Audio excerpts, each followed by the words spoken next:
Welcome to Dynasty Life. I'm Theo Greminger. Redraft ends, but Dynasty is life. First Dynasty Life of 2025. It had to be 2025 rookie focused, and I had to bring in my guy Cody Carpentier. Anybody who's watched press coverage, anybody who's watched Futurecast, Sonic Truth, Dynasty Life knows that when Cody and I drop a pod together, we're not running a lemonade stand. We're trying to make you better at playing fantasy football and trying to get you educated about this rookie draft class. Cody, how are you doing? Happy New Year to you. What do you got cooking? I tell you what we're not doing. We're not making, like you said, I love that reference. We're not making this ain't a lemonade stand. You know what this is? This is closer to a hottie toddy stand because we're serving it up when we talk about Dynasty. Theo, I'm doing good. The season's over, but the season never ends because the season continues into rookies, and there's no better season. Even though I do love football, I do love the regular season. I do love the playoffs. I do love college football season. I do love redrafts. Rookie season. There's no better season. So Theo, I appreciate you having me on.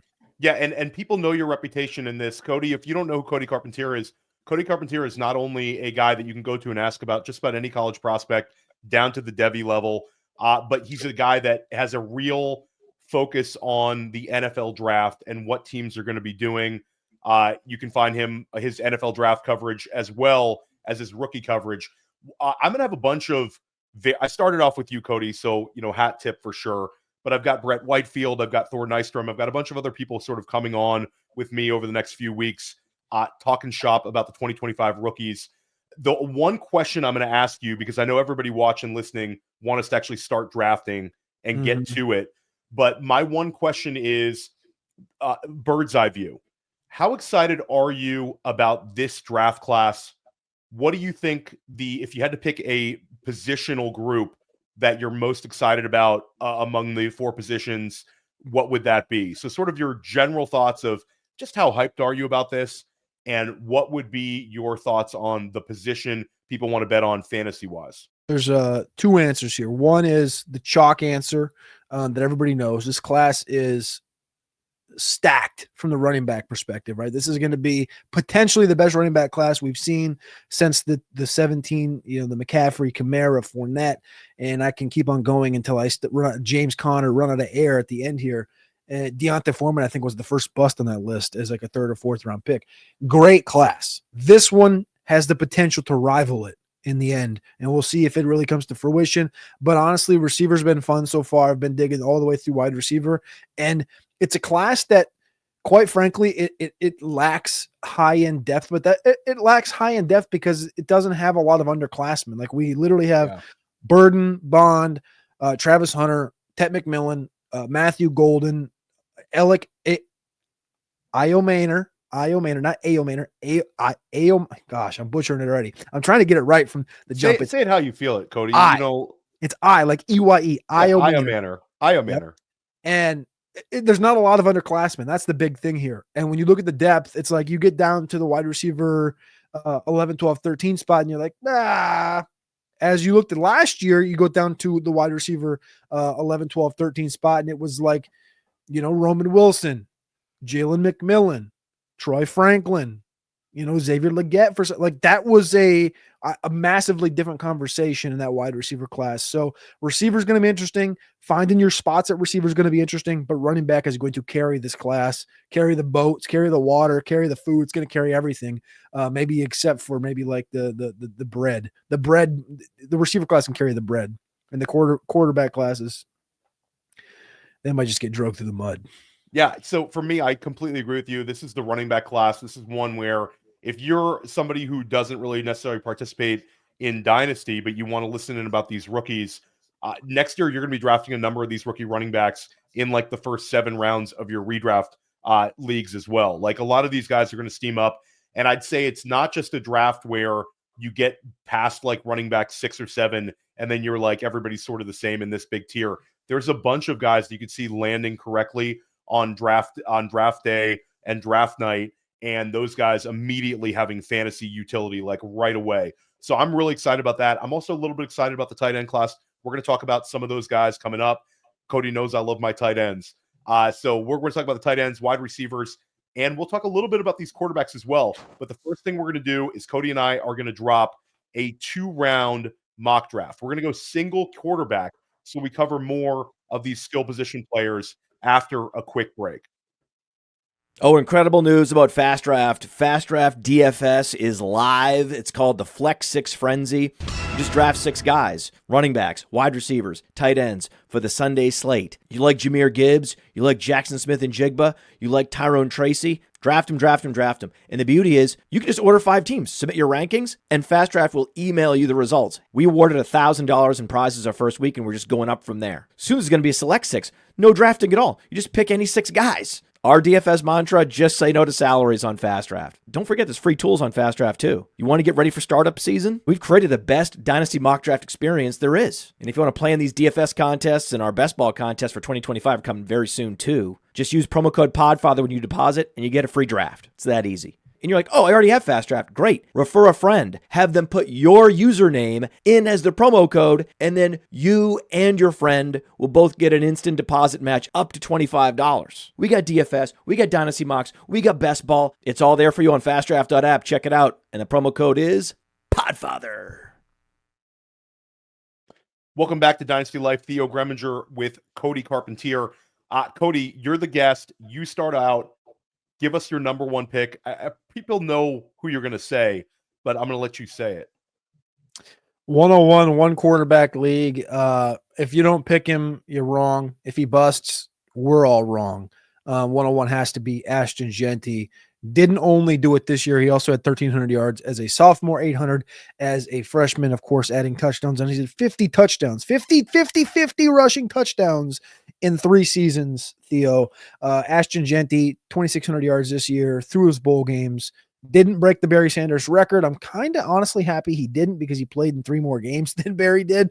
So I think it would have been a fugazi of a record, but a great running back that is going to likely be a top 15 to 20 pick in the NFL draft. I hope Jerry Jones does the right thing here. I hope he does. I pray he does, because it'll make this pick the slam dunk of maybe the century. And if we know anything, remember the draft board that leaked the year that Zeke was drafted in the top 10 by the Cowboys? They had Zeke as the number 1 player on their entire board. Yeah, Why wouldn't Jeanty be number 1? Yeah, and we'll talk a little bit about the strength of the overall class, but sort of it's sort of like 2 years ago where 2023, the overall draft class strength wasn't, in my opinion, quite as high as some years.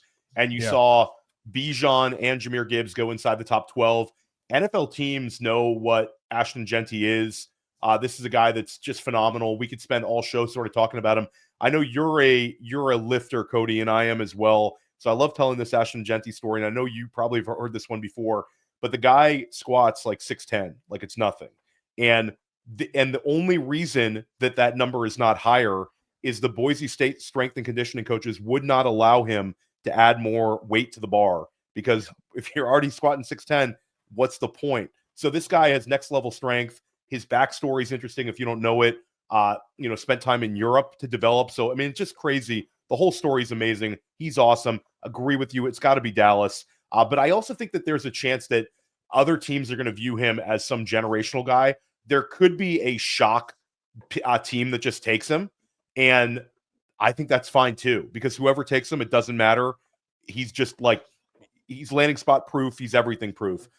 For me at the number 2 spot, and this is one where I'm going to interested to hear your thoughts on this player, because I know you have another guy who you're really, really high on at the same position.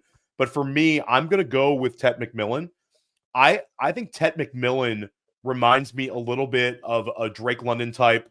I know that some people have comped him as high as AJ Green. There's been some Mike Evans in terms of his size. But you're talking about a guy with outstanding size. Like, I think he's going to measure in at 6'4". I think he's going to be 215, but he's not your classic outside wide receiver. To me, he's like this guy that is going to end up being an elite target earner. I think guys at that size are not usually, 150 type target guys. I think that's in his range of outcomes. He was a quick starter at Arizona, produced as a freshman. He set the school record for receiving yardage freshman season. This year, he had 85 catches, 1,300 yards, 12 touchdowns. There's just so much to like about Tet McMillan. He even has a cool nickname in T-Mac. So I'm happy to get Tet McMillan at number 2 spot. Very high floor guy for me, Cody. I like Tet, man. I think he's about as, to me, about a sure thing. Like Drake London was a sure thing, but I think that there's a ceiling to it. I don't think that he has the dynamism factor that can really take him to the next level. So he's going to be a little bit lower on my overall wide receiver rankings. And I probably think consensus. I'm just about finished with receivers, but I've got all the top guys done. I'm working kind of on like that bottom 10, basically like 35 to 45 right now. But Tet for me is closer to wide receiver 5 than he is wide receiver 1, which I don't think people are going to love. But I do think the talent's there. 6'5", 212. You talked about it. I came away with a Drake London. This one, people are going to hate this one, but Equanimeous St. Brown, remember, had a 960-yard season at Notre Dame as a sophomore. Remember? 4.48 40, 6'5", 214 pounds, 33-inch arms, 82nd percentile. Good athlete. Tyrell Williams, the same threshold. I'm not calling Tet Tyrell, but Equanimeous St. Brown was a pretty good receiver. He was a 6th-round pick, but so it was obviously a different level. But I'm just talking about play style comps. So that's where I was a Drake and an Equanimeous. So I agree with you. The takeaway here is Cody says Tet McMillan is the next St. Brown. We're going to leave it at, we're not going to say which St. Brown it is in terms of production. Cody, go ahead, take it away. Number 3 overall. I think that's a good call there. Honestly, this is people are going to have questions here, right? I think obviously the dependent thing after the draft is going to come down to where does Travis Hunter get labeled? Is he drafted as a receiver? Is he drafted as a corner? Is he drafted as an athlete?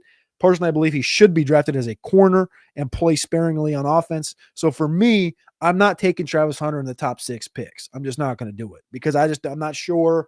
I believe that he's going to be an offensive focused weapon.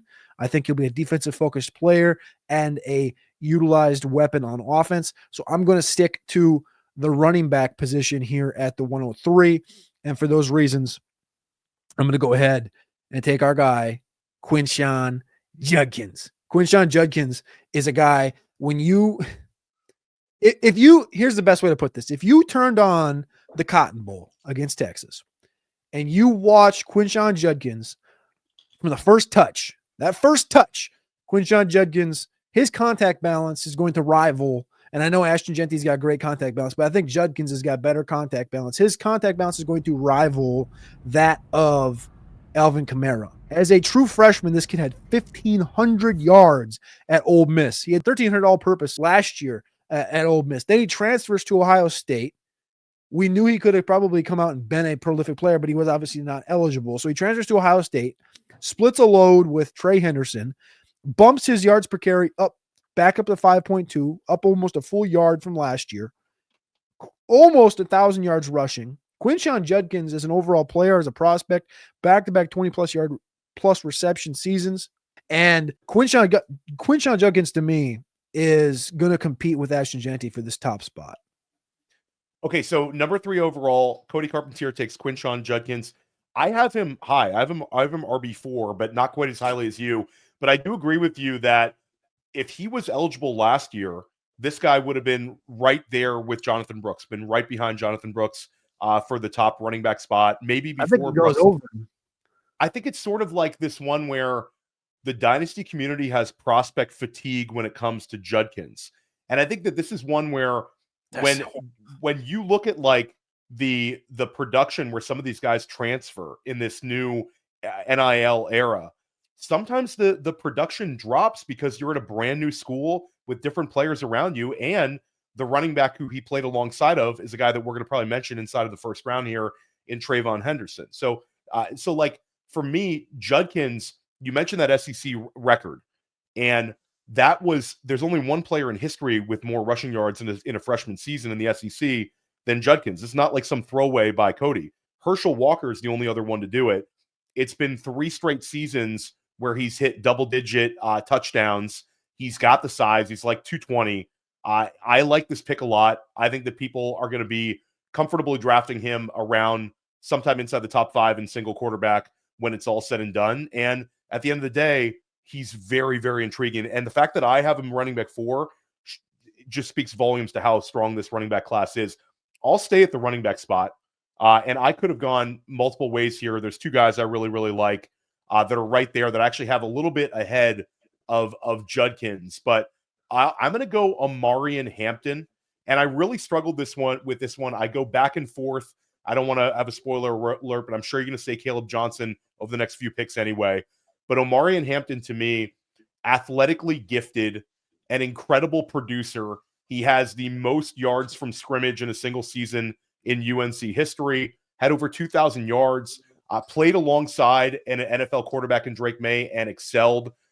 This is a guy where 1,500 rushing yards, 15 rushing touchdowns in consecutive seasons. The only other players to do that in ACC history are Lamar Jackson, Dalvin Cook, and Travis Etienne. All have been great players in fantasy, at least for a short period of time with Etienne.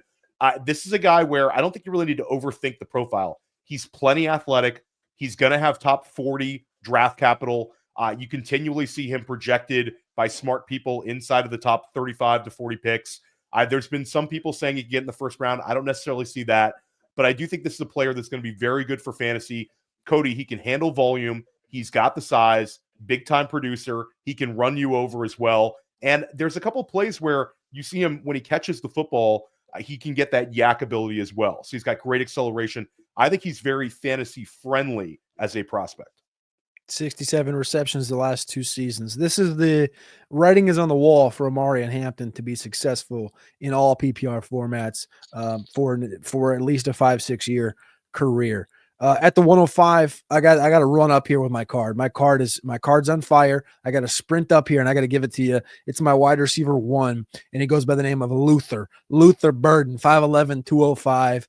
He fits the archetype. The archetype is what I look for in a wide receiver in all formats. You think about Odell, Chase, Jefferson, Diggs, all these guys that have been prolific in the history of the sport at the wide receiver position in PPR. It's between 5'11" and 6 foot and 190 and 205 pounds. That's the archetype that we look for. And Mr. Burden fits just that. He's going to be 22 years old in 2025. He turns it actually in December. So he's going to be 21 for the majority of his rookie season. He had a 19-year-old breakout of in an average 2.3 yards per run this past year in a down season.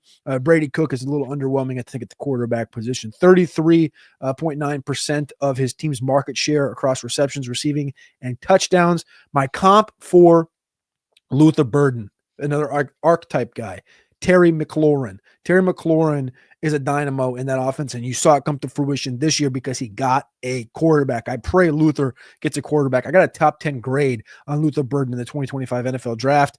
1,400 of his 2,200 career receiving yards have come after the catch. I think he's a contortionist. I think he can make people miss.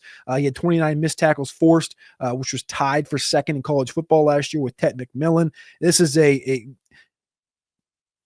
he doesn't have elite speed, but he has breakaway speed, and he can turn it on from any spot on the field. I think he separates at will, and he can get jammed at times at the line of scrimmage. But Luther Burden, to me, this has been wire to wire. This is a thing where, like, I was a fan of Luther 2 years ago, and I'm going to continue to be there. I went through everything through the process, and as long as everything stays the same, Luther's going to continue to be that number one guy. He had 1,200 yards as a sophomore on 86 receptions in the SEC at Missouri. Yeah, so for me, Luther Burden is my wide receiver 2. I think where you're taking him is correct. I think he's a lock to go inside of like the upper half of single QB league first rounds. And I think when you mentioned the draft capital, once we see that team, like I'd say Carolina at 8, all the way down through like pick 15 Atlanta area, he's going to go in that sort of sweet spot.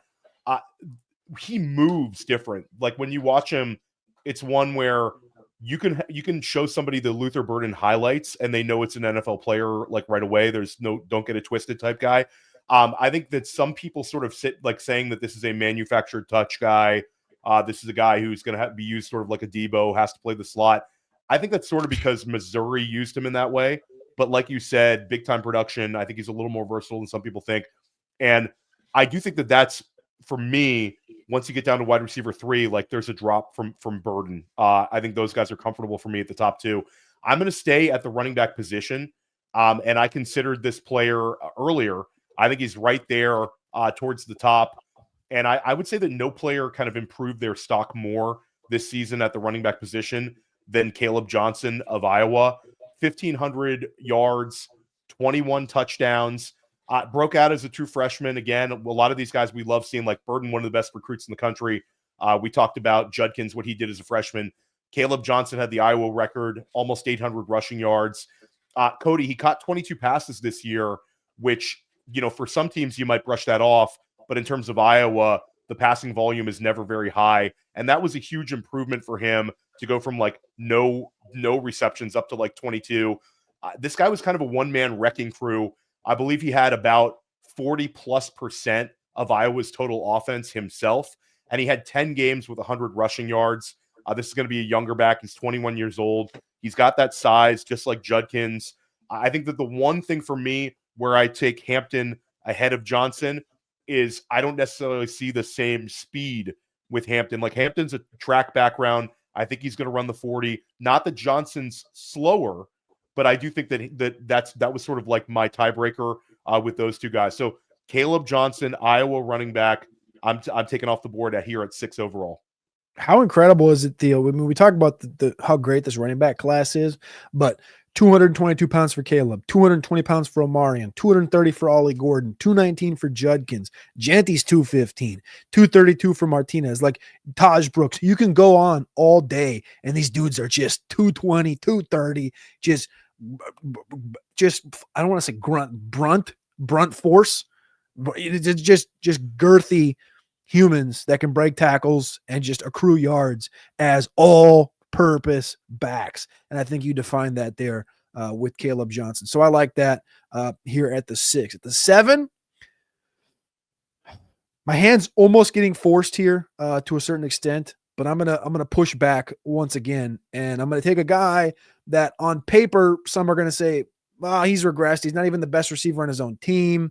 Blah, blah, blah, blah, blah, blah, blah, blah, blah, blah, blah, blah. Should have came out last year. Could have came out last year. Had 41 receptions last year. Didn't play every game. This year, played every game.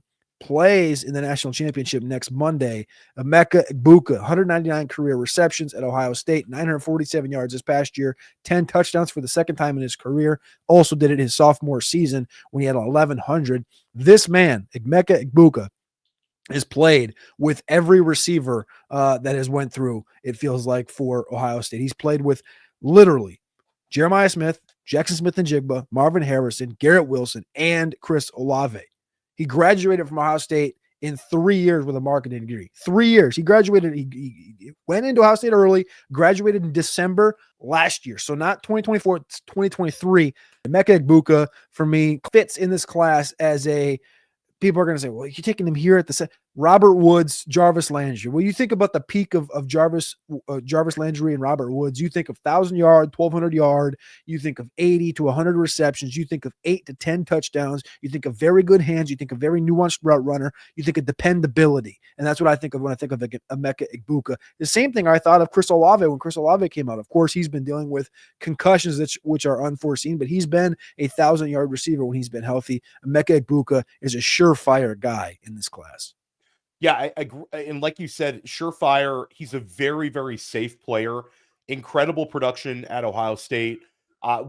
Cody, he's going to break both records for receptions and for receiving yardage in program history in the national championship game if he just hits his average. And I know you'll want to put an asterisk to that because he played all these extra games, but the guy's been an incredible producer, played alongside NFL players. I think that's a great thing for you to point out because this guy has been having to compete for targets with guys that we're seeing succeed on an NFL field right now. Egbuka's one where he went back to school. I think last year he would have been a second-round pick. This year I think he'll be a first-round pick. And I think that he's going to be able to, if a team drafts him and sticks him in that power slot role, this is a guy where we're going to really like him for fantasy. I think he's got potential to give you multiple wide receiver 2 seasons, like back to back to back to back to back. He'll be in your fantasy starting lineup. He's a guy also where when you're ranking this class, it's really difficult for me to see him busting, which, depending on how safe you play this game, like Egbuka, if you want to play it safe and you're picking in this sort of range, just take him and he'll be on your dynasty roster in years, or he'll accrue some trade value. For me, I'm going to I'm going to go and I'm going to take our first tight end. And I like drafting these tight ends. I'm going to push them up there. And I'm going to say that Jeez. this is a copycat league, Cody. And I don't think that this draft class has a Brock Bowers. And I'm not, Brock Bowers has been my guy for years. I know you were high on Bowers as well. But I think people are going to get in trouble if they think that every tight end is going to come in here and do what Sam Laporta did and do what Brock Bowers did and give you tight end one overall type production. But I do think there's going to be more opportunities for rookie tight ends year in, year out to get on the field right away and be used right away because, again, it's a copycat league. We also had 2 tight ends this year, Cody, with 110 plus receptions in Trey McBride and with Brock Bowers. And when I talk about Tyler Warren from Penn State, this is a player that I think teams are going to look at and say, we can use him right away. This is a guy that is going to be on the field a ton. And this is a guy that can be a big part of multiple teams are going to view him as a guy that they're going to put right into their lineup, and they're going to involve him heavily in the passing game right away. The numbers are silly. If I told you it was a Big Ten wide receiver from Penn State with 104 receptions, 1,200 receiving yards, and 8 touchdowns, plus they used him as a rusher and he had 4 rushing touchdowns, you would be very into that profile. When you put that at the tight end position, it becomes even more special. And, we've talked about over the years, Cody, these guys that are 6'4", 245, like the new type prototype tight end for fantasy, the McBride types, the Laporta types, the Bowers types, not really north of 250. Warren's different. He's 6'6", and he looks 6'6", and he's 260, and he looks 260 plus. This is a guy who, I'm not saying Gronk, but I'm saying Gronk type size with this sort of production. I don't think we need to overthink this one. He's a tight end, but I'm still taking him in this range. Tyler Warren off the board. I'm going to be super interested to see where the ADP shakes on Tyler Warren because in non-premium here, we're taking him at 8. That's what we got him right here, right? After 3 receivers and 4 backs have come off the board. I think it's a very interesting spot. I think it's a very interesting thing you bring up with the 2 tight ends the last 2 years, last year with 110 receptions. You also look at the running back room in the NFL right now. There's potential if Barkley and Derrick Henry play at least 2 more games, that they're going to have the most prolific running back seasons in the history of the sport from a regular and postseason combination from rushing output. Running backs are back. This class is sick at running back. Tight ends are back. Tight end, we've talked about the last 2 years, 3 years actually, giving depth to the tight end position and who's going to be next after Kelsey and Andrews and Kittle and all these guys kind of age out. There ain't no problem with that anymore, Theo. These last 3 classes have given us a lot of juice, and Tyler Warren just another piece on top of that. So at the 9 here, Theo, I think I could go receiver. I think I could. I told you I was thinking. I was like, I'm not going to take this guy in the top 6. I think I'm going to take him here. I'm not going to take him here. You know why? Because I just talked about running backs, Theo, and this guy who honestly, and I'll be honest, I fully believe he's not going to be a top 12 pick for the majority of people, especially pre-draft. I think you're going to need to see a landing spot for this guy for people to actually get revved back up into him. He's been a Devy guy. Ollie Gordon, 1,700 as a sophomore in 2023 with Oklahoma State. Oklahoma State was putrid in 2024 because of quarterback play, because of offensive line play, because of lack of talent across the board. They went from playing in the Big 12 championship against Texas in 2023 to being the cellar, the basement of the Big 12 in 2024. And Ollie Gordon still had 880 yards on the ground. He added 180 through the air. 880 and 180. I think I said that right. 14 total touchdowns, and he's crested 25 receptions each of the last 2 years. Ollie Gordon is an all-purpose back. Ollie Gordon, when you look at him from the NFL perspective, everyone's going to tie that line directly to, well, the big dog is 6'3", 245. Ollie Gordon's not quite the big dog. He's not quite. He's going to be 6'2", 6'1 and 3/4. He's going to be 228, 235 pounds.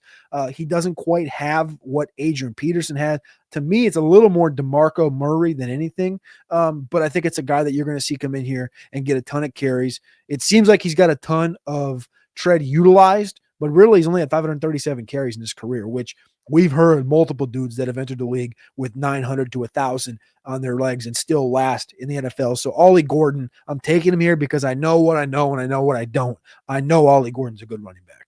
Yeah, and I think this is one where I'm happy to see you're still on him highly, because I think that there's been this whole contingent of people that are trying to evaluate this class and they want to push him down. The DUI this past summer, that didn't necessarily help him.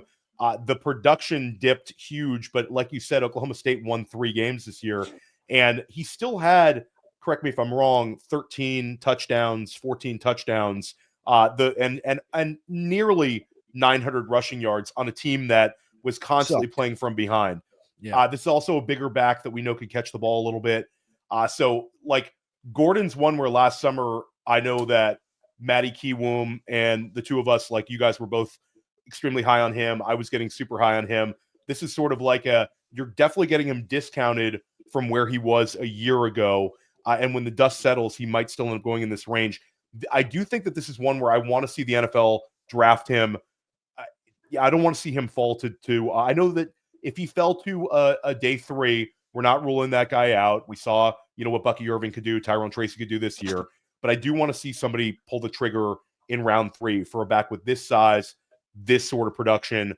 I don't want to see him fall out around the day 2. Would you agree with that? 100%, 1,000%. I want to see him go in round 3. Okay, for sure. So let's keep this one going. I will stay at the running back position, and I'll take Trevion Henderson from Ohio State. Well, I know we talked about him a little bit when we talked about Quinshon Judkins. Trevion Henderson, it's another one where it feels like he's been in college forever because he had that insane season. 2021, he has 1,500 plus combined yards, 19 touchdowns, playing alongside all these future NFL players. This is one where, like, Henderson at the time looked like this NFL star, had the foot injury, derailed him, and then he came back. He's had back-to-back 1,100-yard, 10-touchdown seasons over the last 2 years. This year he played alongside Judkins, and I know some people were looking at that as sort of an indictment on Henderson, but I think that's sort of what is going to happen to him in the future, where we're in the age of the running back by committee, where you're going to have these guys like Bijan and these guys like Derrick Henry, Saquon, but those guys are sort of dinosaurs. Most teams in the NFL are using multiple backs and using them very smartly.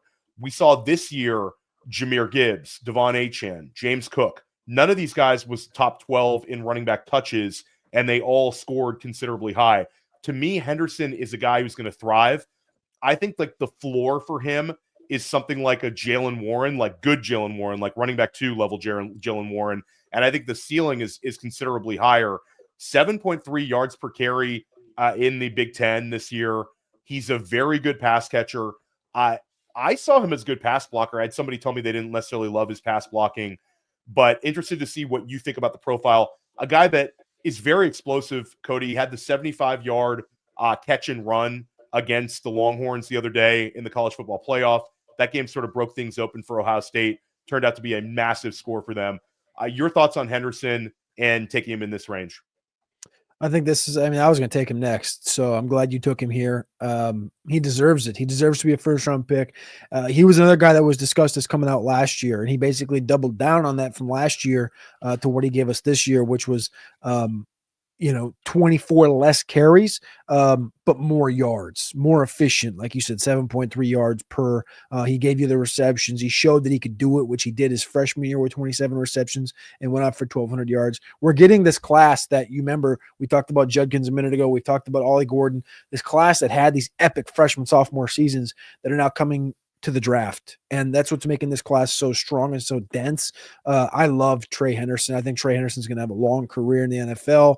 I think when you think of a player, you have to keep that same helmet on, that scarlet. It's J.K. Dobbins for me. So I think Trey Henderson has to be a first-round pick. I think there's 2 more guys that have to be first-round picks before we get through this.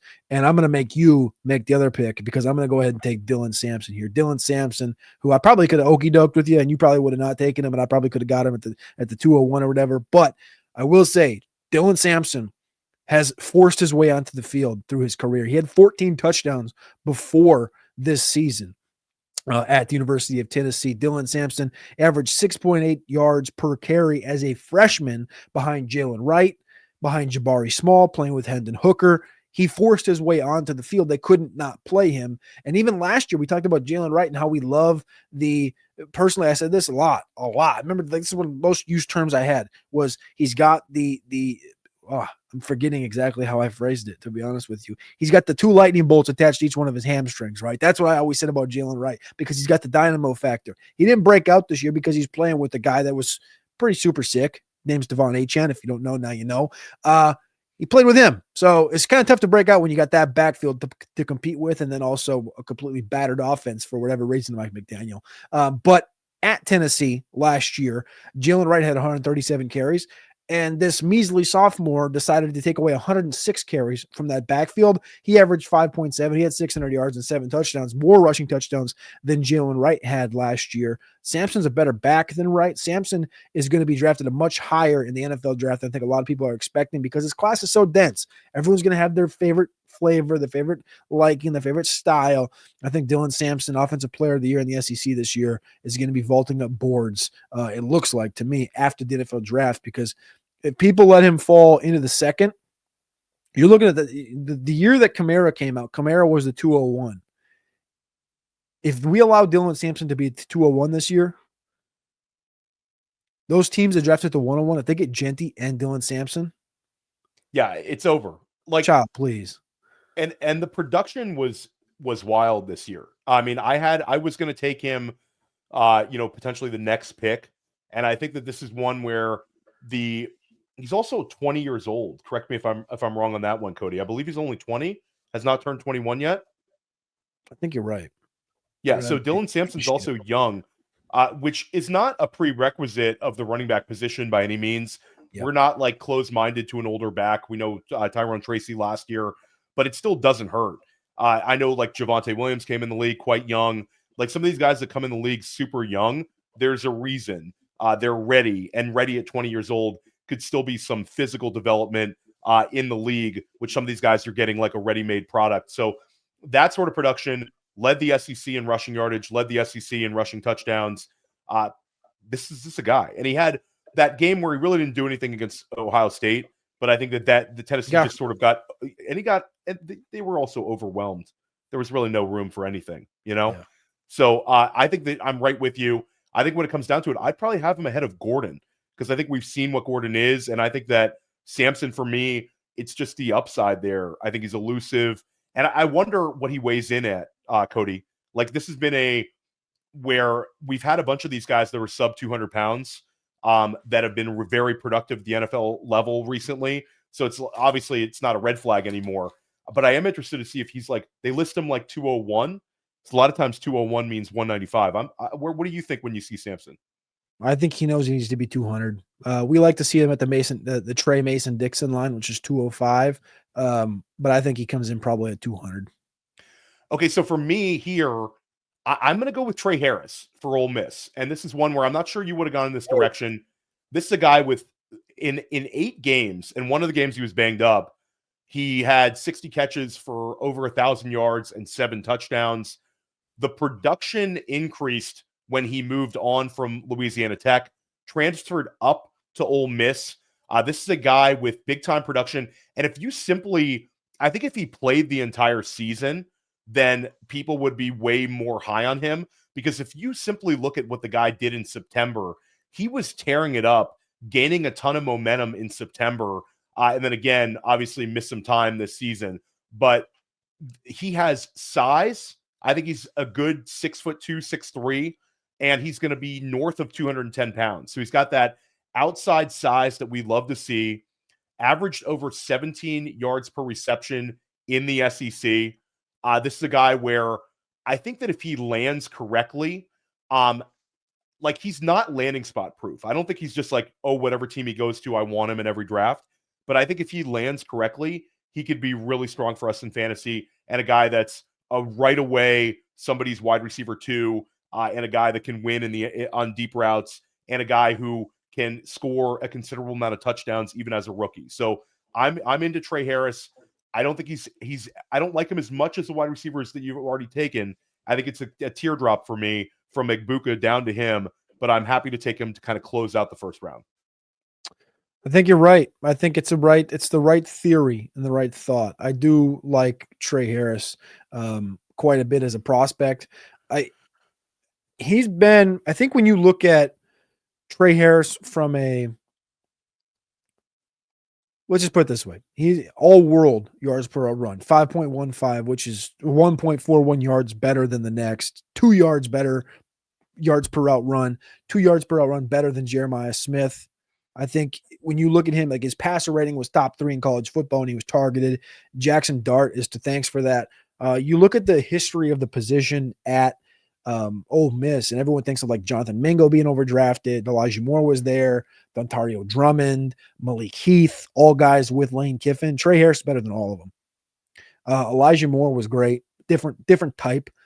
Trey Harris better than all of them. I think he lacks, game breaking downfield alpha speed and dynamism, but Trey Harris is going to be a really good wide receiver, especially in this class when you look at it from that perspective. So I think that Trey Harris, whilst I have him lower, I look and I think of like a Marvin Jones, and I think people will be like, Marvin, I love my Marvin Jones comp. Marvin Jones was a sicko for a couple of years. So I love where that sits with Trey Harris. So let's give him a quick recap of the first round before we start out the second round.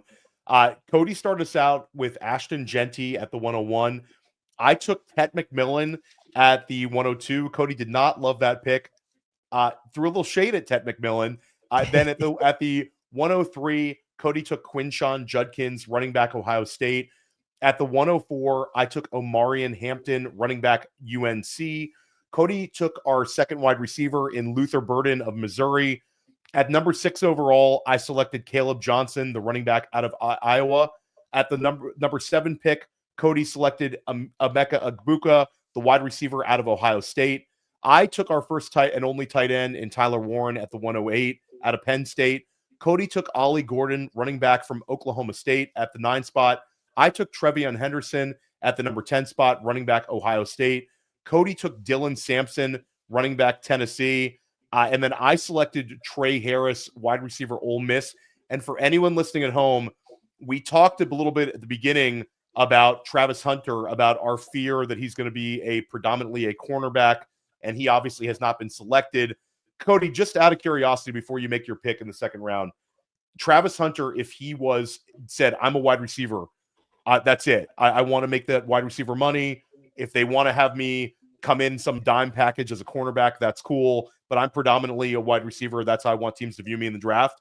Where would you select him? I'll say for me, he'd be right up there in between Tet and Luther Burden. And with his athleticism and potentially a little bit more room to grow at the position because he's been such a great corner, I'd probably consider him somewhere in that 102 to 104 range. Where would you be at on him? I think you'd have a conversation with him and Genty. I think as a receiver and the ball skills that we've seen, but we haven't even scratched the surface as far as seeing him, focus on that position by itself. If he told us he's focusing on that position by itself and he'll play, if they want me to play defense, I'll play some defense. I want to play, they'll let me do it. La, da, da, da, da. This guy has, Jameson Williams, Justin Jefferson ability, period. I said Garrett Wilson would be my wide receiver comp. Right but in there. With and I know Garrett Wilson made the greatest catch of the year, but with maybe a little bit more oomph, like goes up and gets it type player. Yeah. And just to talk about production, Travis Hunter had 15 touchdowns this year receiving in the Big 12. So it feels super weird. He would have had 30. And Cody, it's hard to be a dominant wide receiver when he had games where he played 149 snaps.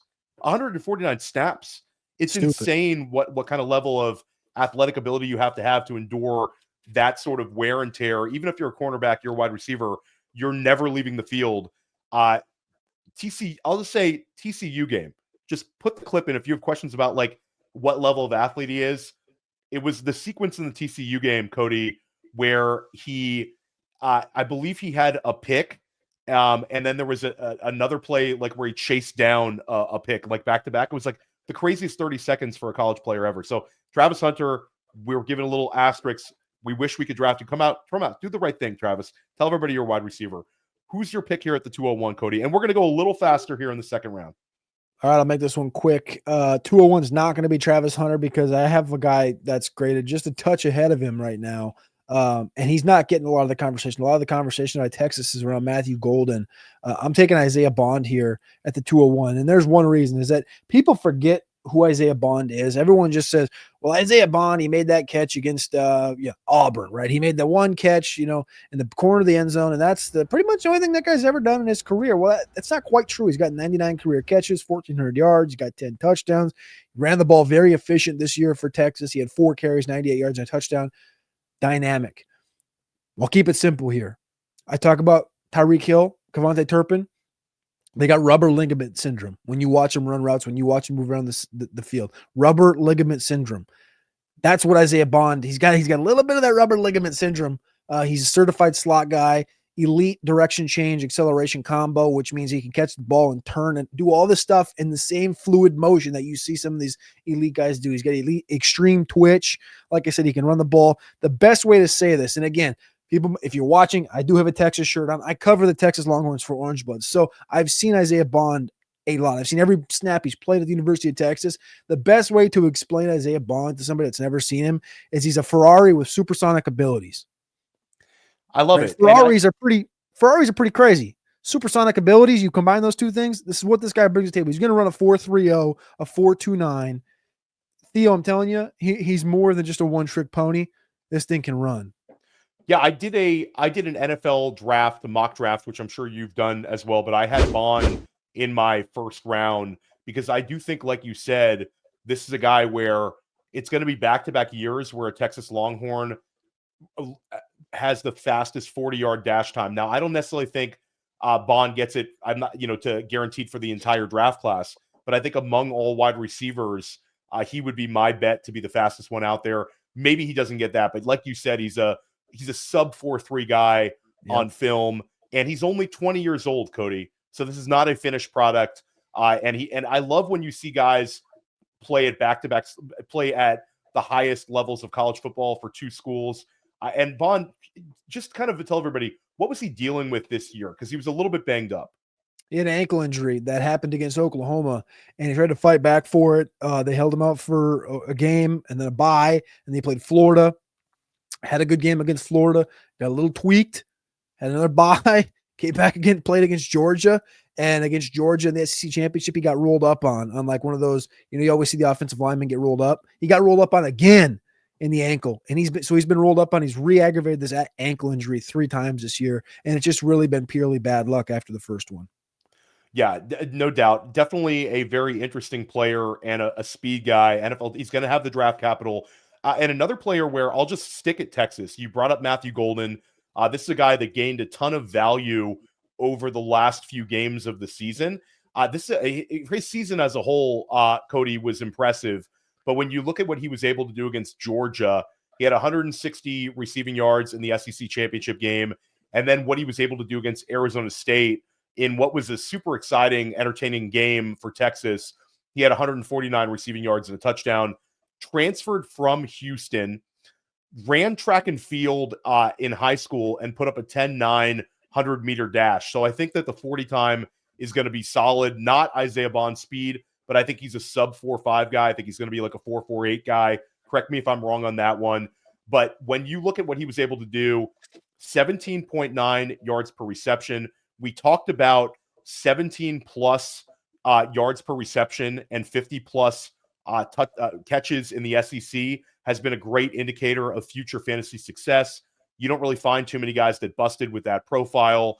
And the fact that he's just gained so much momentum, I love getting these guys that I think are peaking. It's really too bad that he didn't go back to Texas next year, because I think he would have had maybe a special season with Manning at quarterback. But I think he's ready for the NFL. I'm happy to take him here. I think he's got fantasy potential. Your thoughts on Golden before we move on? Golden's explosive. 21 explosive plays at 20-plus yards this year. Was fourth in all college football. Over 700 career kick return yards. Elite catch radius. There's a lot to love about Matthew Golden. I'd love to see some more action on the backside when he's, but the play's not going his direction. If it's a run ball, it's a run play or something directionally planned to go the opposite direction. He doesn't have a prototypical size speed, but neither did Jordan Addison. So that's where I'm at. There you go. I love it. Who you got here at 15 overall, Cody? Let's keep it short here. Give me Travis Hunter. We already talked about Travis Hunter. Just put Travis Hunter on the marker. 203. I think this is a spot where I'm content taking him. I love it. And let me ask you this. Is there a team that if you had to look at the teams in the top 5-6 picks that he would get the most bang for your buck in terms of wide receiver snaps? Is there a team that you'd be like, okay, I can see a two-way and maybe he still has 8 touchdown catches? I think, honestly, because I think he's going to go in the top 5 or 6. I think it's probably New England and Jacksonville. Both have established quarterbacks. Jacksonville has an established receiver already, so it takes a little pressure off of him. He goes back home to Florida. I think I feel maybe best about that. I don't know how much I love him going to New England, where they're actually from a fantasy perspective, New England's probably the better one because they have nothing at the receiver position. I do love you, Jalen Polk and Javon Baker, but they really don't have much there, and Demario Douglas. But they're not elite. Travis Hunter's elite. So if you want fantasy output, it's probably New England. If you want efficiency, it's probably Jacksonville. Yeah, I was going to say New England just because of the lack of quality at wide receiver and the big arm of Drake May. Let's stay at the wide receiver position. I'll take Alec Ayaminer from Stanford. Ayaminer? How are we? We're going back and forth on this one. Can you say it 3 times fast? It's however you want to say it. It's an interesting profile. You talked about Ollie Gordon playing on a team that wasn't very good. That's sort of been the case for Ayaminer at Stanford. This is a guy though that he really burst onto the scene in that game against Colorado where it was a Friday night game. So everybody, well, not everybody, but like the people who are listening to this all probably watched that game where he had this insane production where it was like a 13 catch, almost 300 receiving yards, and he completely mossed Travis Hunter on the game winner. This is a guy who back-to-back seasons has had strong production. He's got the size. He's like 6'2", maybe 6'1". He's, again, going to weigh in well over 200 pounds. He's athletically gifted. He's got great body control. And I think this is one where it's sort of a diamond in the rough because the team has been so bad that people are just not that excited about this profile. And again, came from Canada where there hasn't been too many guys. I mean, Chuba Hubbard and a few others, Chase Claypool at the skill positions in the NFL. But this is a profile I like, and I think people are going to warm up to him as the draft process moves along. You talked about the Canadian side. He was the best Canadian player in college football in 2023. He won that award, the John Cornish Award, which Chuba Hubbard, John Mechie, and Chase Brown had won in previous years. He was a first-team freshman All-American in 2023. He's a really good receiver. So I think you're making a stand here. I really like Illick. He'll be at the Senior Bowl, so we'll see him in here in about a week or so. What was your comp for him? Because I came away with, I think he has – it's going to sound crazy. I think he has like Mike Evans traits. He doesn't have the size or the dog or the dog side of things. But I think from like the route running skill style traits, I think he has some Mike Evans, but I came away with Adam Thielen. I actually love that one. I've seen some people comp him to like a Juju. I don't think he's one that's easy to comp though. You brought up to him. It's almost like he plays bigger because he's able to go over you with I think he's going to win on contested catches. I'm really interested to see which system he ends up in, where a lot of times with this sort of profile, like I want to see him go to a team with a creative coaching staff. I don't want to see him just get like pigeonholed into some like whatever type role, because I do think he's versatile and I think he can win. I don't really have a great comp. I like your small Mike Evans, but I think that's also like there's more to him. That's an interesting one. I think that like once we know the system he's going to be in, then I think it's a player where we can kind of project him out. But you brought up the Senior Bowl. We'll both be there. I think he's a guy that's going to gain a lot of value there. Would he be a guy that you agree, like, this is one where people are just eyes are going to open up and they're going to say, whoa, this is a guy who can really, really play. We saw Michael Wilson, who wasn't nearly the player he was Michael Wilson was not this level. And Wilson had an impressive Senior Bowl, ends up going on day 2. I think like Alec Iaminer could end up being, I'd say, a top 40 pick in the NFL draft. That's a take. That's a rip. Whoever your editor is needs to rip that. They need to rip that thing, and they need to post that thing on TikTok, Twitter, Instagram, you name it. We're there. Or Cody, if you don't like that one a lot, then we won't put that one up there. That's my no. When I watch him, I'm like, this is a guy. No. It's not about that. I'm saying I think it's a good take at this stage of the game. It's January. It's January, whatever it is, 18th, 20th, whatever day it is, and you're looking at him like people weren't saying that about Jonathan Mingo, and he went there, right? Yeah. Iaminer has room to grow, right? We saw Mingo at the Senior Bowl. We've seen Alec Pierce at the Senior Bowl, and they grow in these, and there are these kind of odd bodies that aren't elite dynamos that just succeed and they just win. And I think that's something Illick does. And I really like Michael Wilson. Michael Wilson had a very good Senior Bowl week, and I think that Illick could do the same thing. So I think I'm serious. You should really rip that thing and put that thing up, because people are going, who is that? And it's like, well, if you don't know, now you know. And that's kind of the whole point. 205. I'm going to stick at the wide receiver position because running back, to be quite frank, Theo, there's a big tier break here, and I'm gonna keep on pushing this thing down. I'm gonna put my foot on it and push it down a little bit further. I'm gonna go wide receiver, a guy that was hurt the majority of the year, back to back all Mountain West first team 2022 and 2023. Torrey Horton, wide receiver from Colorado State, 6'3", about 185 pounds. This guy was offered a ton of money to transfer away from Colorado State and go to Kansas State and go to Kansas, all these other schools. Torrey Horton's a stud. Torrey Horton reminds me of the style of like a Jordan Addison, but he's like the size of Josh Reynolds. And I think those two things can work together and be the same. He turned 2023 in the middle of the season this next year, so he's not too old. He broke out as a junior. He's going to run some 4.5.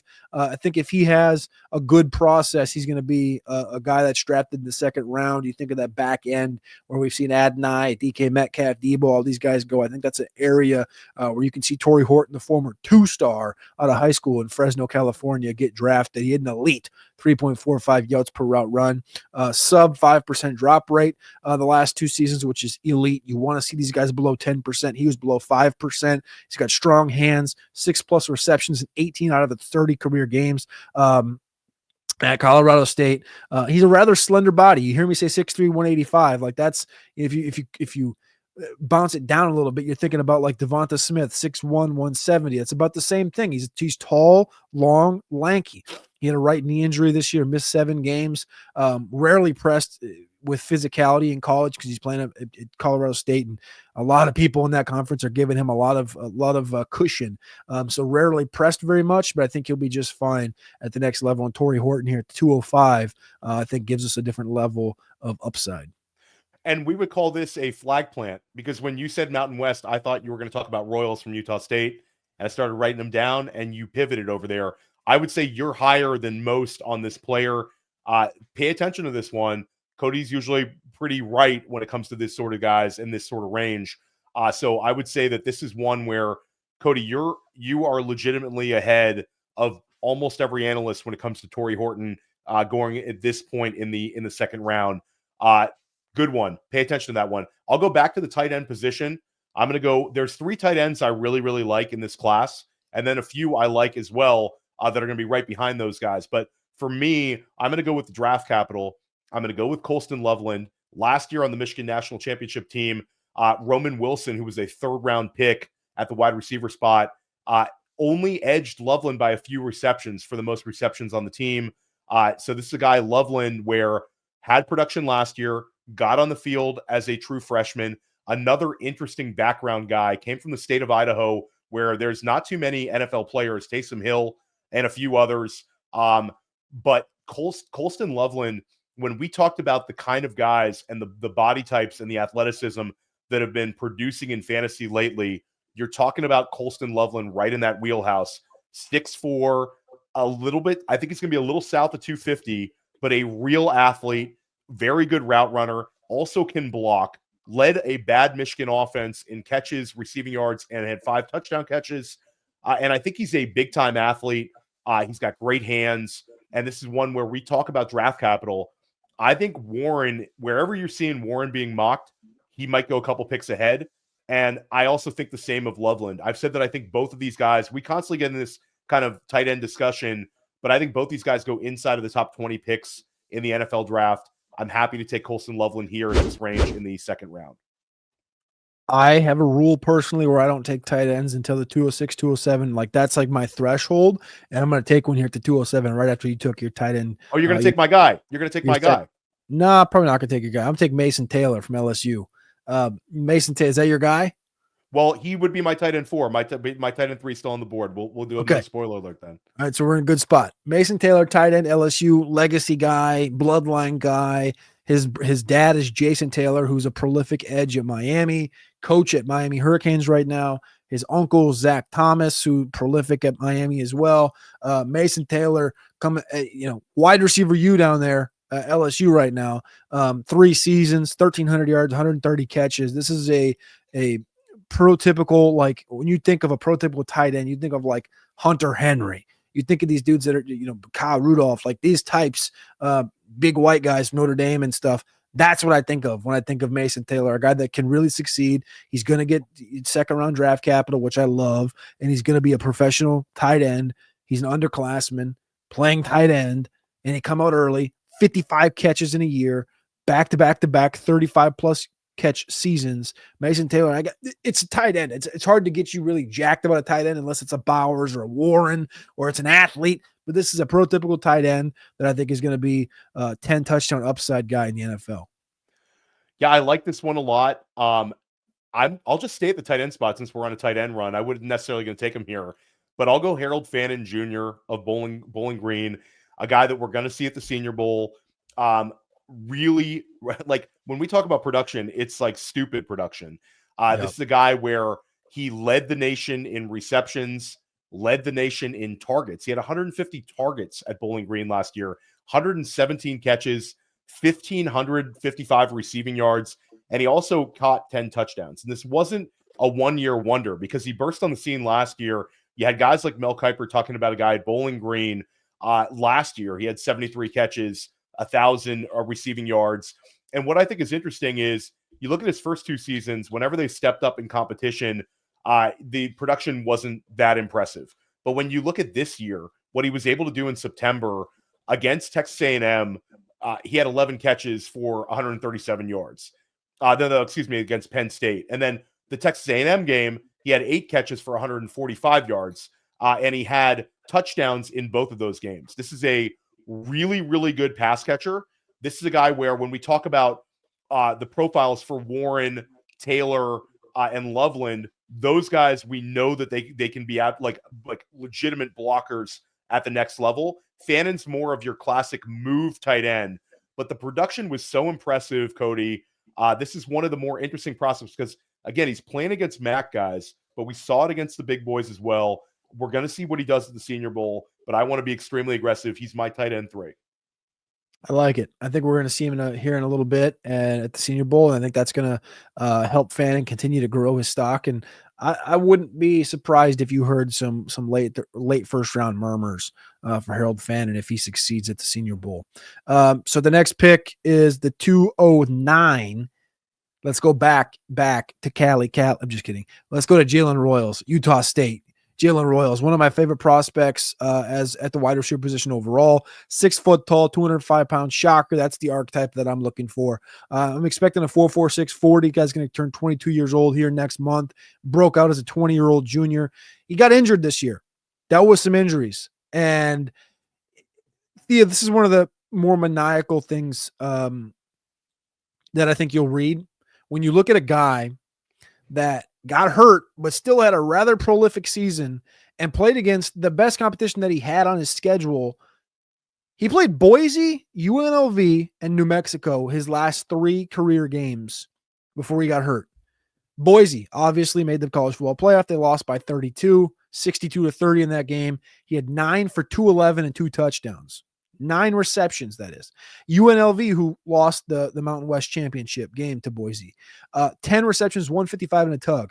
New Mexico, who sucked. 11 receptions, 188 and a tug. He went off in 3 games to finish his career. This guy is a dominator from the word jump at Utah State. And I know Utah State's definitely not the, let's go to Utah State and get a receiver. But this guy, he gave you that work. He was a zero star coming out of high school in Northern Georgia.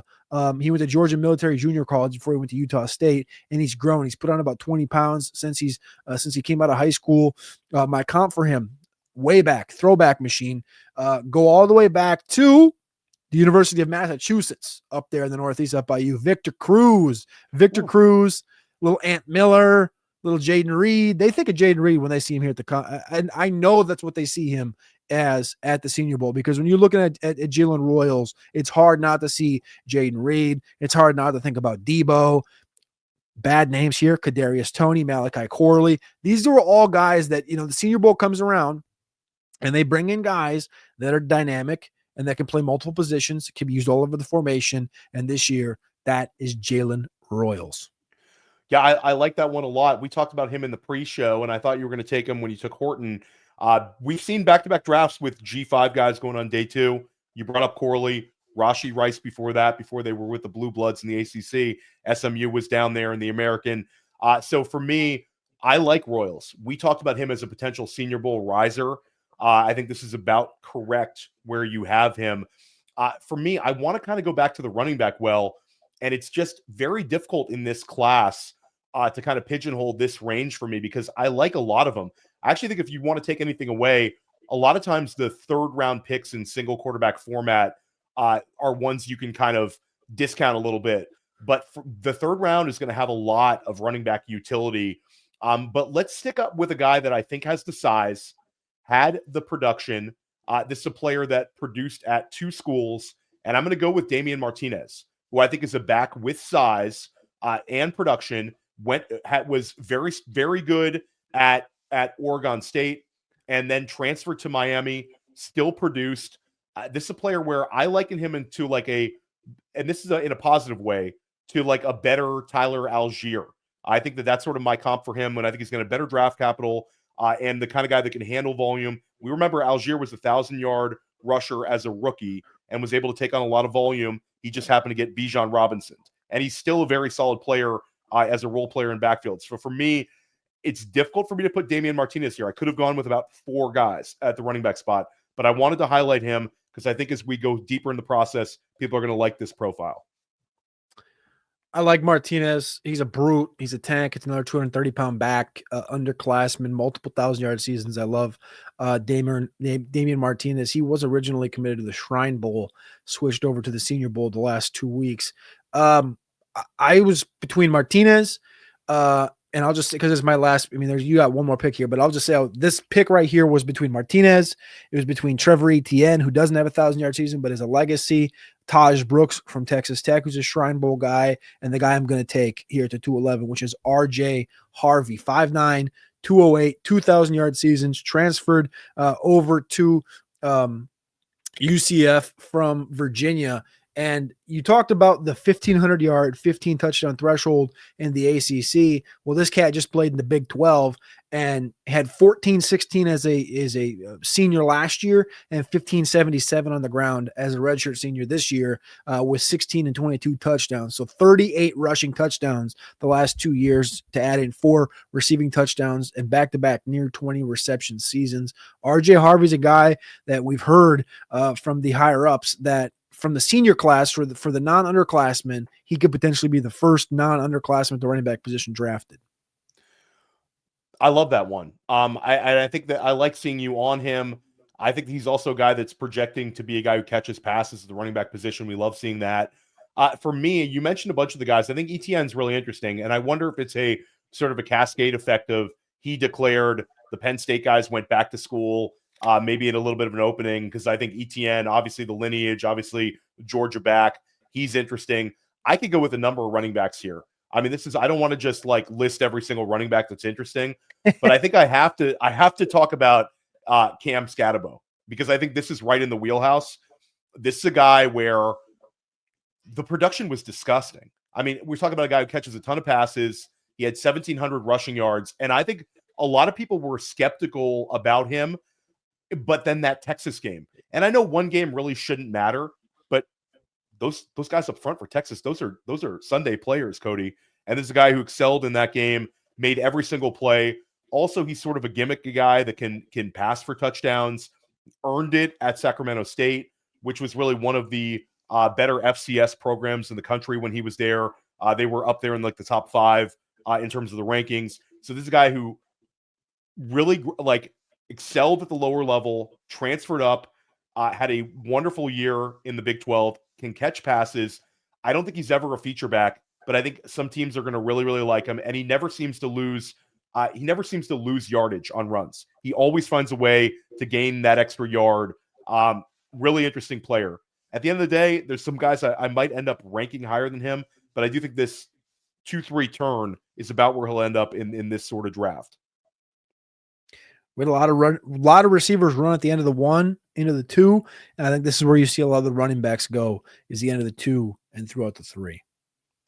So Cody, one thing that's interesting let's recap the entire draft real quick. This was a lot of fun. We went longer than we had intended because every time we podcast together, it really is a treat, and I think we bring a lot of really strong information. So hopefully you guys enjoyed this as well. Cody, before we recap it, let everybody know once again where they can find your work. You can find all my work over at rosterwatch.com. We're doing all the rookie spotlights up on RosterWatch right now. All of our podcasting's over anywhere you get podcasts. Just type in RosterWatch, and then on YouTube at RosterWatch. That's where everything for mine you can find is nowadays. And spoiler alert, you might see Cody here on Dynasty Life again sometime in this draft process. So Ashton Jeanty at the 1 to Cody, Ted McMillan number 2 to me. Then it went Quinshon Judkins, Omarion Hampton, Luther Burden, Caleb Johnson, the running back from Iowa, Emeka Egbuka, the wide receiver from Ohio State, goes 7. I take Tyler Warren, flag plant, at the 108. Cody takes Ollie Gordon at the 109, running back from Oklahoma State. I took Trevion Henderson at the 110. Cody took Dylan Sampson, the running back from Tennessee, at the 111. I took Trey Harris, wide receiver, Ole Miss, at the 112. Cody took Isaiah Bond, wide receiver, Texas. I made it back-to-back wide receivers from Texas with Matthew Golden at the 14th overall pick, the 202. Cody took Travis Hunter. We would have selected him closer towards the top, but we're worried it's going to be very part-time as a wide receiver. Goes 15th overall. Alec Ayamaner from Ayamaner, however you want to say it, goes 16 overall. I selected him. I flag planted, top 40 pick in the NFL draft. Torrey Horton, another flag plant for Cody Carpentier, wide receiver from Colorado State, goes at 17 overall.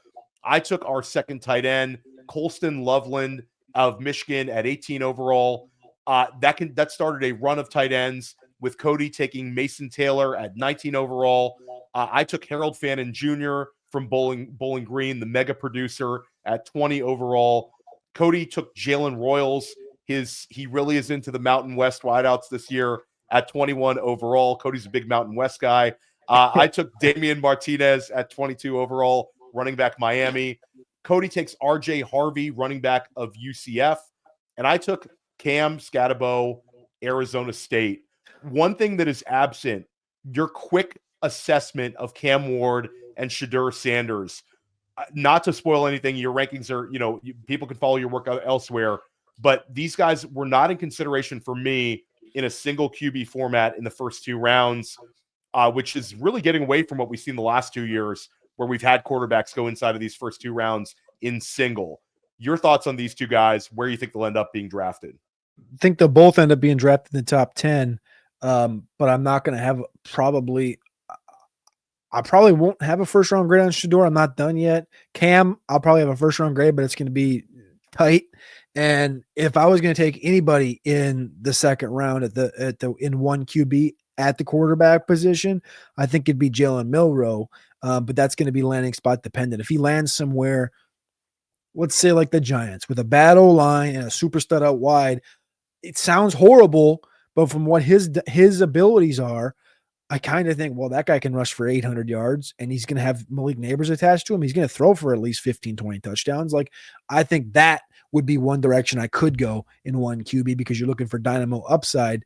But even like, I just don't feel good about that at all. So I'm just going to go ahead and fade off all quarterback play in the first 2 rounds. I think Shedor's going to be okay. I think he's got a lot of the intangibles up top. I think Cam's got the intangibles in the arm and the legs, but his legs are not anywhere near Milroe. And Milroe, I like Anthony Richardson. I wish Milroe would have went back to school. Yeah, I agree with you. Milroe's the interesting one because of the rushing upside. But again, you don't have to push a quarterback up in single. Superflex a different ball game. But at the end of the day, this is not a year where you're going to see a quarterback go at the 101 in your Superflex league as well. Go with the best player. Make your team the best. This was an awesome, awesome way to start out our 2025 season. Stick with us here at Dynasty Life. We got you covered for everything you need to know about this 2025 rookie class. Hey, I want to thank you for being part of this broadcast. If you have any thoughts on it, leave a comment. If you enjoyed it, make sure you leave a like. And if you want to see more shows on the Player Profiler channel, subscribe to it. That's how we know you want more.